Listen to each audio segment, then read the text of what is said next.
So I had a really interesting experience yesterday. A couple of days ago, we had a massive storm here in Houston, lightning and everything. And apparently, somewhere in the system, it got struck by lightning. And anyway, our electrical panel is fried, so that's being replaced. And when they came out yesterday to do the work to replace it, we also found out that the power line coming into the house was also damaged, so they have to replace that also.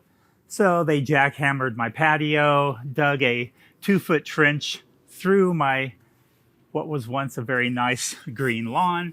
And as you can imagine, that's not the most pleasant experience to encounter. So, but I thought I'd share this because my response when I found out, the panel, it is what it is. Stuff happens. But then when I found out that we also had to run a new power line to the house at our expense, then that just kind of put me over the top. And so, what I did is I went and I immediately ate a Reese's peanut butter cup that was sitting there. Now, the funny thing is I actually bought it for my daughter. She didn't know I bought it for her, but I bought it for her and it was sitting on the counter for her.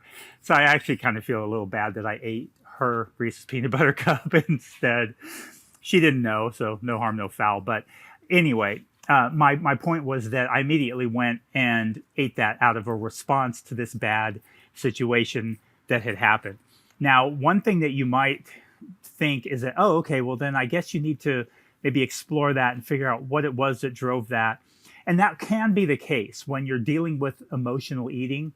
It's often extremely helpful to figure out, hey, what was it about that situation that drove me to eat in that way that has been problematic for me over the course of my life?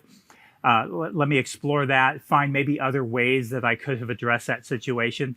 In this case, for me, this isn't a normal thing. I don't normally do that. And so I just blew it off. I mean, I literally, I said, yeah, I ate the Reese's peanut butter cups as an emotional response to a stressful situation. And now I'm moving on with my life, not feeling guilty about it or anything, except, it was my daughter. So maybe I should have a little bit of guilt for that, but I don't really.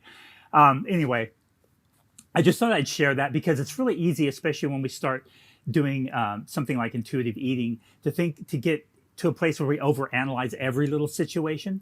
So while it can be super helpful, and I think it's super important to get down to the root of the issues when we do have emotional eating episodes and when we find ourselves gravitating toward that kind of a response to stressful situations, it's great to explore that. But if it's a one-off thing like this, and I tell this to my clients all the time, I'm like, it's a one-off, right? Don't worry about it. Move on. It's nothing to be ashamed of or worry about.